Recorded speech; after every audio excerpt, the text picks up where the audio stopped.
बिस्मिल्लाहिर्रहमानिर्रहीम। अस्सलाम वालेकुम। एजुकेशन हब पाकिस्तान में आप सबको खुशामदीद।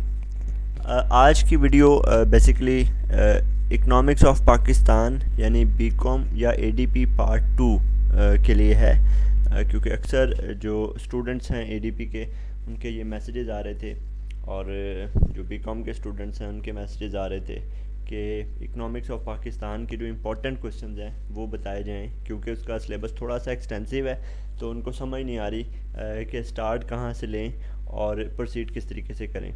तो इसीलिए बेसिकली मैं आज की वीडियो बना रहा हूँ और मेरे पास एक बड़ा अच्छा इसका एक आप कह लें कि एक आउटलाइन है जिसको अगर आप फॉलो करते हैं तो आप बड़े आसानी से जो है ना ईओपी के पेपर को अच्छे नंबरों में पास कर लेंगे।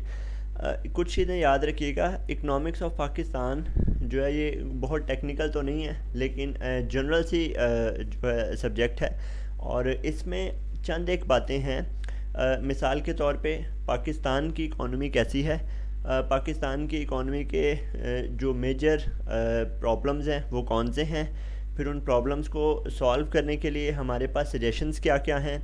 इसी तरह जो पाकिस्तान की इकॉनमी है यहाँ की जो स्ट्रेंथ्स हैं वो क्या हैं, वो कौन सी चीज़ें हैं जिनको इम्प्रूव किया जाए तो हमारी इकॉनमी बहुत बेहतर हो सकती है। ये बुनियादी नौइयत के कुछ क्वेश्चंस हैं। ये अगर आप जनरली पढ़ लेते हैं और कहीं से भी पढ़ लेते हैं तो ये आपको इस पूरे सब्जेक्ट में बहुत ज़्यादा हेल्प करेंगे। ठीक है, तो यही वजह है कि इकॉनमी ऑफ पाकिस्तान या इकनॉमिक्स ऑफ पाकिस्तान को के पेपर को पास करना बहुत आसान है, क्योंकि इसके जितने भी क्वेश्चन होते हैं वो आपस में मेजरली आपस में लिंक्ड होते हैं। तो अगर आप फॉर एग्ज़ाम्पल अगर आप एग्रीकल्चर सेक्टर को अच्छी तरह पढ़ते हैं तो उसके बहुत से पॉइंट्स ऐसे हैं जो आपको इंडस्ट्रियल सेक्टर में भी हेल्प करेंगे, जो आपको अनएम्प्लॉयमेंट के सेक्टर में भी हेल्प कर सकते हैं, जो आपको और इस तरह के जो रिलेटेड क्वेश्चन उसमें हेल्प कर सकते हैं। तो जब आप ग्रेजुअली इसको तैयार करना शुरू करेंगे और आप चंद एक क्वेश्चंस को प्रिपेयर कर लेंगे तो बाकी जो आने वाले क्वेश्चंस होंगे वो आपके लिए आसान होते जाएंगे और आपको ऐसे लगेगा जैसे आप उनसे पहले से ही फेमिलियर हैं। तो बहरहाल मैं स्टार्ट करता हूँ। मेरे पास इस टाइम ये तकरीबन 15-16 क्वेश्चन हैं।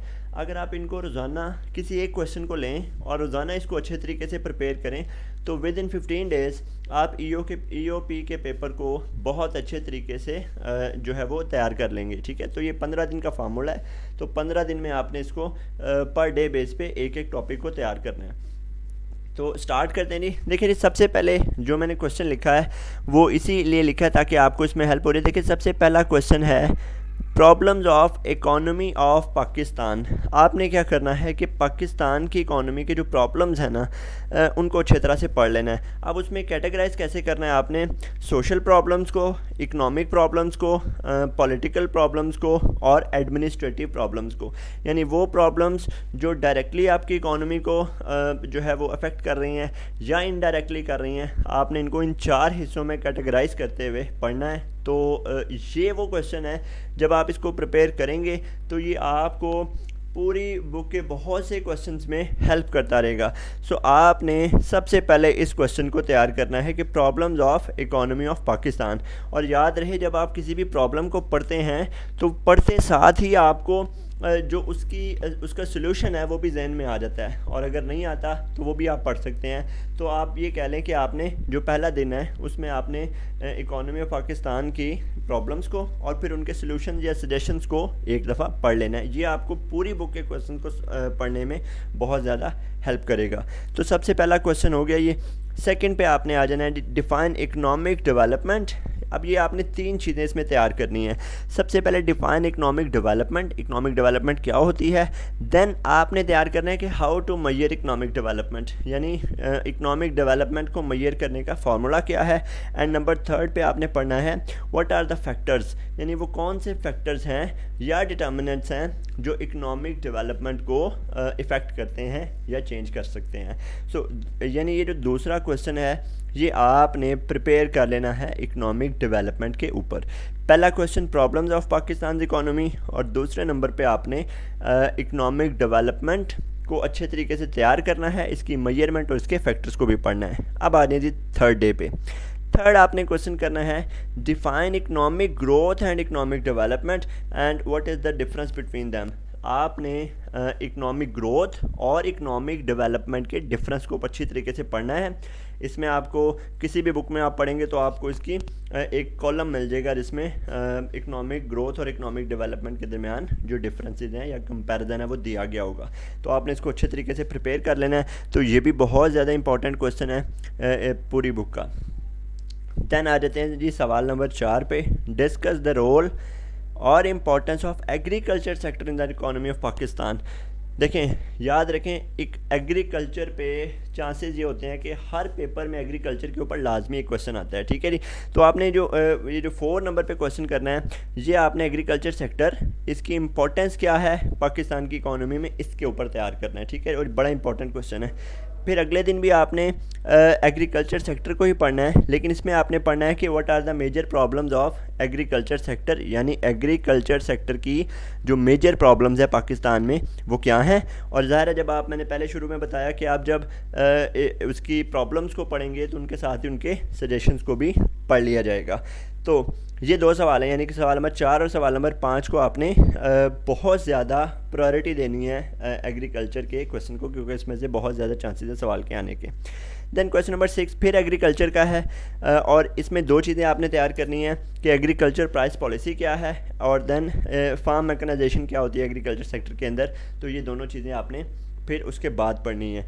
डन हो गया जी। तो ये अभी तक 6 सवाल हुए, जिसमें से 1 सवाल इकोनॉमी की प्रॉब्लम्स का था, फिर 2 सवाल इकोनॉमिक डेवलपमेंट के थे, उसके बाद जो अगले 3 सवाल थे वो एग्रीकल्चर से रिलेटेड थे। यानी अभी तक 3 जो है ना वो आप कह लें कि चैप्टर्स हुए हैं और आपके 6 सवाल रेडी हो गए हैं। देन फिर 7वें नंबर पे आपने आ जाना है इंडस्ट्री के ऊपर। तो इंडस्ट्रियल डेवलपमेंट इकोनॉमिक डेवलपमेंट में क्या रोल प्ले करती है, ठीक है जी, या इंडस्ट्री इकोनॉमिक डेवलपमेंट में क्या रोल प्ले करती है। फिर आपने 7 नंबर पे ये वाला क्वेश्चन प्रिपेयर करना है। तो जब आप एग्रीकल्चर सेक्टर को पढ़ेंगे उसके बाद इंडस्ट्री पे आएंगे तो बहुत सी चीज़ें जो हैं वो आपको थोड़ी सी चीज़ें चेंज भी मिलेंगी, बहुत सी चीज़ें आपको सेम मिलेंगी। देन सवाल नंबर 8 पे इंडस्ट्री पे है, causes of industrial backwardness of our country, यानी पाकिस्तान में जो इंडस्ट्री की बैकवर्डनेस है इसकी वजूहात क्या हैं, और फिर आप इनमें सजेशंस भी दे सकते हैं। तो ये 8वां सवाल भी इंडस्ट्री के ऊपर है। देन क्वेश्चन नंबर 9 पे आते हैं, तो causes of labour unrest in Pakistan and how to improve this problem. तो ये भी ये समझ लें आप लेबर के ऊपर आ जाता है क्वेश्चन।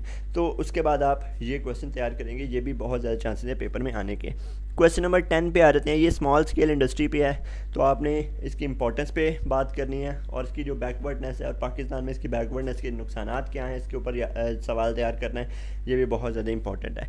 क्वेश्चन नंबर 11 पे बात की जाए तो question number 11 causes of unemployment इन पाकिस्तान। यहाँ पे थोड़ा सा आप ब्रेक लें, थोड़ा सा आपने जो कॉजेज़ ऑफ अनएम्प्लॉयमेंट है उसको पढ़ने से पहले आपने ये पढ़ लेना है कि जो अनएम्प्लॉयमेंट है वो क्या होती है, ठीक है, इसकी टाइप्स क्या होती हैं, और फिर पाकिस्तान में अनएम्प्लॉयमेंट की क्या क्या वजूहात हैं। यानी थोड़ा सा पाकिस्तान के पर्सपेक्टिव में और थोड़ा सा कोर उसकी जो अपनी वैल्यूज़ हैं उनको आपने पढ़ लेना है, तो ये आपकी बहुत ज़्यादा हेल्प करेगी।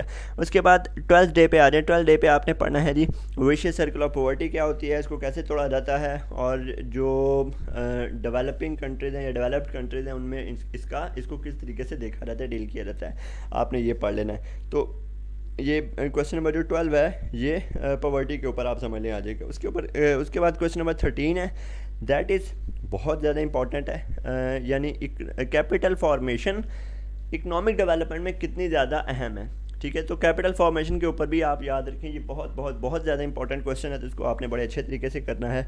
देन क्वेश्चन नंबर 14 पे आते हैं। तो क्वेश्चन नंबर 14 है जी कि डेवलपिंग कंट्रीज़ के फीचर्स क्या होते हैं, ठीक है जी।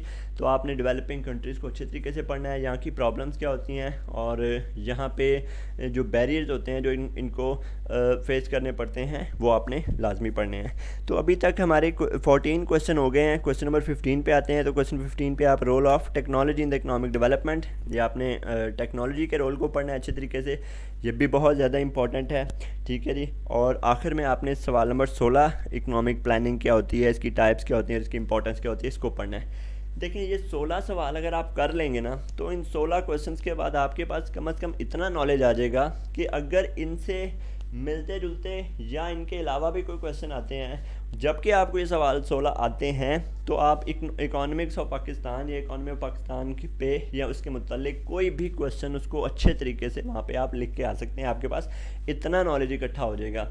तो आपने सबसे पहले अभी पेपर्स में चूँकि तकरीबन 1 महीने से ज़्यादा का टाइम है, या कह लें 1 महीना है, तो आपने इस 1 महीने में से 16 दिन निकाल के इसकी तैयारी कर लेनी है। और वो भी तैयारी कैसे करनी है, रोज़ाना का सिर्फ एक टॉपिक या एक क्वेश्चन कह लें।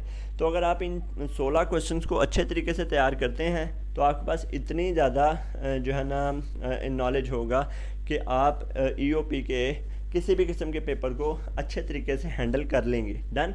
और हाँ, अगर आपके पास मज़ीद भी टाइम होता है तो फिर आप क्योंकि EOP में आमतौर पे एक सवाल जो है वो करंट अफेयर्स में से आ जाता है, वो जो प्रीवियस बजट है उसके ऊपर आ सकता है, पाकिस्तान के जो बड़े बड़े प्रोजेक्ट्स हैं उनके ऊपर आ सकता है। तो लेकिन वो चूँकि अनसीन होता है तो उसकी तैयारी के लिए आपको टाइम भी ज़्यादा चाहिए और उसके लिए आपके पास इंफॉर्मेशन भी ज़्यादा होनी चाहिए। तो अगर आप उसे यानी उसको अवॉइड करना चाहते हैं तो फिर आप ये वाले जो 16 क्वेश्चन हैं इनको बहुत अच्छे तरीके से पढ़ें। इंशाल्लाह ताला ये 16 क्वेश्चन करने के बाद आप अपने आप को आप इतने कॉन्फिडेंट हो जाएंगे कि आप कोई भी EOP का पेपर जो है वो अच्छे तरीके से सॉल्व कर सकेंगे। तो best of luck for your exams. और कोई भी फीडबैक हो आप कमेंट सेक्शन में दे सकते हैं, और जिन दोस्तों ने अभी तक चैनल को सब्सक्राइब नहीं किया वो उसको लाजमी सब्सक्राइब कर दें। Thank you very much.